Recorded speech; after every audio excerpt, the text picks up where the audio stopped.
Hi friends, welcome to family education 1.2 YouTube channel. सभी साथियों का आज की इस हिंदी व्याकरण की क्लास में स्वागत है।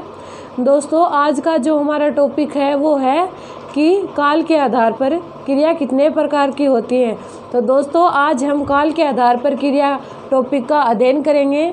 दोस्तों, इस काल के आधार पर टॉपिक शुरू करने से पहले दोस्तों इस चैनल को लाइक, सब्सक्राइब व शेयर ज़रूर करें ताकि आपको आगे आने वाले वीडियो जल्द से जल्द उपलब्ध हो सके।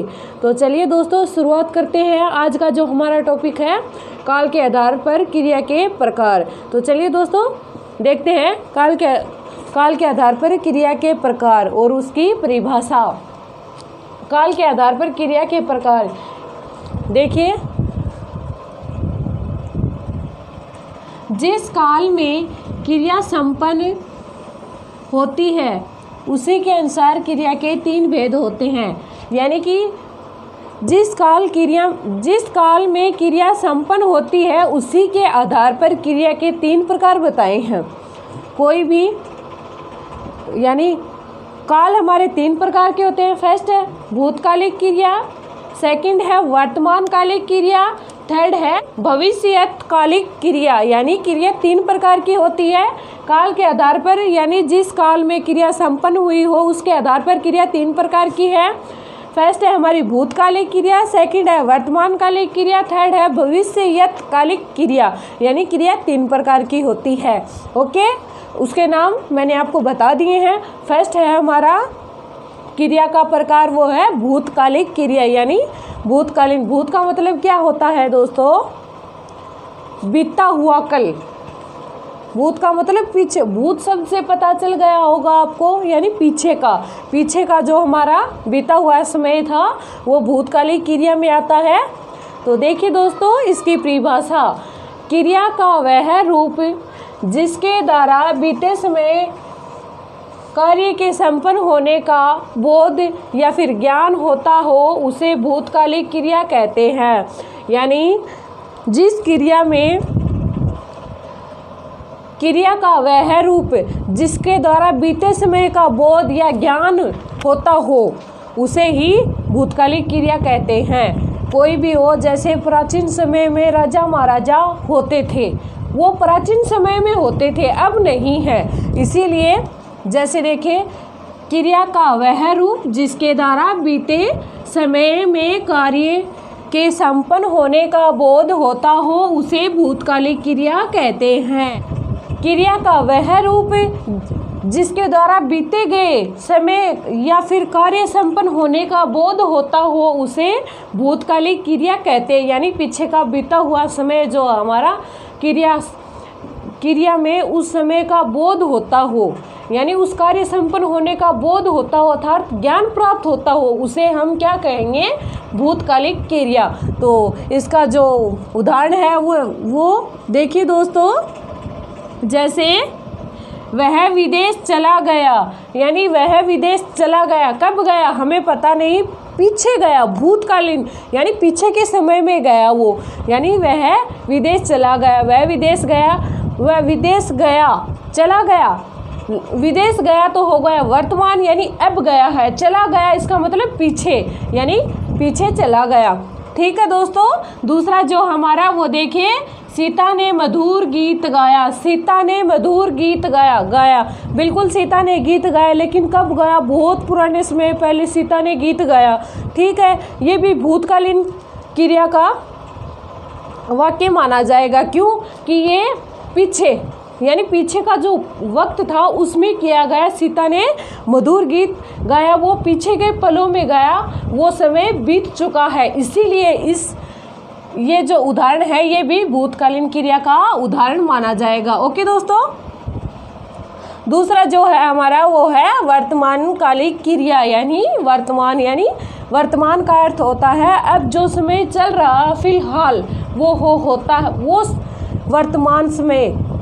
जैसे हम बोलते हैं सिंपल सा वर्तमान समय में, यानी वर्तमान यानी आज का जो कुछ चल रहा है वो वर्तमान में होता है। वर्तमान में आज जैसे मैं आपको ये क्रिया पढ़ा रही हूँ, ये भी एक वर्तमान में है। ठीक है, ये 2, 4 या 5 दिन बाद में ये बीते भूतकालीन में चली जाएगी। क्यों, मैंने पढ़ा दी, वो पढ़ा दिया, वो भूतकालीन में चला जाएगा। जो काम हम फिलहाल कर रहे हैं वो आएगा वर्तमान काल में। ओके, देखते हैं इसकी परिभाषा क्या होती है। क्रिया का वह रूप जिसके द्वारा वर्तमान समय में कार्य संपन्न होने का बोध या ज्ञान होता हो उसे वर्तमान कालिक क्रिया कहते हैं। यानी क्रिया का वह रूप जिसमें वर्तमान काल में क्रिया का वह रूप जिसके द्वारा वर्तमान काल में कार्य का संपन्न होने का बोध या फिर ज्ञान प्राप्त हो उसे हम वर्तमान कालीन क्रिया कहेंगे। यानी कि वह क्रिया जिसमें कोई भी काम समाप्त होना, यानी क्रिया का वह रूप जिसके द्वारा वर्तमान समय में कार्य का संपन्न होने का ज्ञान या फिर बोध होता हो उसे हम वर्तमान कालिक क्रिया का नाम देंगे। ओके दोस्तों, फिर से देखना डेफिनेशन। क्रिया का वह रूप जिसके द्वारा वर्तमान समय में कार्य संपन्न होने का बोध या फिर ज्ञान प्राप्त होता हो उसे हम वर्तमान कालिक क्रिया कहेंगे। ठीक है दोस्तों, उदाहरण देखिए। जैसे अंकिता क्रिकेट खेल रही है। अंकिता क्या कर रही है? क्रिकेट खेल रही है। अंकिता अभी क्रिकेट खेल रही है, उसने खेली नहीं थी, खेल रही है। वो अब खेल रही है, वर्तमान समय में खेल रही है। वर्तमान समय का मतलब अब जो समय चल रहा है वो वर्तमान में आएगा। इसीलिए अंकिता क्या कर रही है? क्रिकेट खेल रही है। फिलहाल वो क्या काम कर रही है? क्रिकेट खेल रही है वर्तमान समय में। इसीलिए ये वाक्य जो हमारा ये भी वर्तमान कालिक क्रिया का उदाहरण माना जाएगा। दूसरा जो है हमारा उदाहरण वो देखिए। नवीन पुस्तक पढ़ रहा है। नवीन क्या कर रहा है? पुस्तक पढ़ रहा है। नवीन है जो हमारा वो किसी लड़के का नाम है। नवीन है, पुस्तक पढ़ रहा है। नवीन फिलहाल क्या कर रहा? पुस्तक पढ़ रहा है वर्तमान समय में। यानी अभी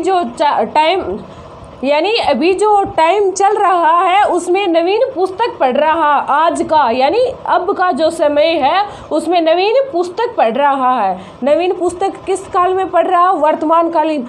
यानी वर्तमान का मतलब होता है अब जो समय चल रहा उसमें जो कार्य किया जाता है फिलहाल वो वर्तमान कालिक क्रिया में आता है। ये नवीन पुस्तक पढ़ रहा, नवीन भी फिलहाल वर्तमान में ही पुस्तक पढ़ रहा है। यानी अब पढ़ी नहीं थी, पढ़ रहा है। इसीलिए ये वाक्य भी वर्तमान कालिक क्रिया का वाक्य माना जाएगा। चलिए दोस्तों देखते हैं अब भविष्यत कालिक क्रिया क्या होती है, इसकी परिभाषा क्या होती है। भविष्य का मतलब क्या होता है? भविष्य समझो, ओनली फॉर एक भविष्य शब्द समझो ये क्या होता है। भविष्य का मतलब होता है आगे आने वाला कल। यानी आगे आने वाला जो कल होता है हमारा वो भविष्य होता है हमारा। ओके, देखिए इसकी परिभाषा क्या होती है।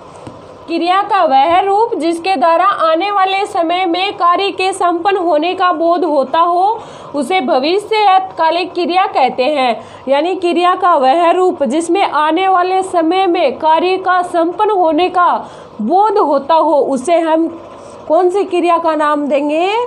भविष्यत कालिक क्रिया का नाम देंगे। ओके दोस्तों, फिर से देखना। यानी क्रिया का वह रूप जिसके द्वारा आने वाले यानी आगे आने वाला जो हमारा समय है उसमें कार्य संपन्न होने का बोध होता हो उसे हम भविष्यत कालिक क्रिया का नाम देंगे। ओके दोस्तों, देखते हैं इसके उदाहरण। जैसे देखिए, सुरेश कल बाजार जाएगा। सुरेश किसी लड़के का नाम है, वो कल यानी आगे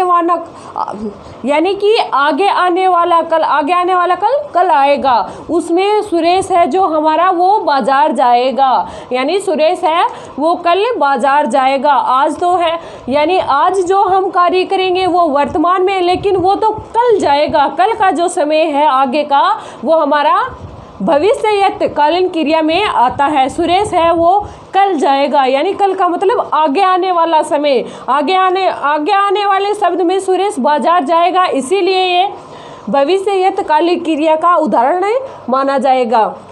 चलिए दोस्तों देखते हैं दूसरा हमारा उदाहरण है। कुछ दिनों बाद भारत कोरोना से मुक्त हो जाएगा, यानी कुछ दिनों बाद भारत कोरोना से मुक्त हो जाएगा। कुछ दिन मतलब पता नहीं आगे जो समय आएगा उसमें भारत हमारा जो देश है वो कोरोना से मुक्त हो जाएगा। वर्तमान में तो कोरोना चल रहा है, लेकिन आगे आने वाला जो समय है हमारा उसमें कोरोना से भारत मुक्त हो जाएगा। पता नहीं कब, मतलब आगे इसमें कोई तारीख नहीं दे रखी है, इसीलिए इसमें यानी आगे जो हमारा वक्त आएगा या फिर कल आने वाला कल आएगा उसमें भारत कोरोना से मुक्त होगा, यानी आगे आने वाले कल में मुक्त होगा। इसीलिए ये वाक्य भी भविष्यकालिक क्रिया का वाक्य माना जाएगा। तो चलिए दोस्तों, मैंने आज आपको बताया कि काल के आधार पर क्रिया कितने प्रकार की होती है।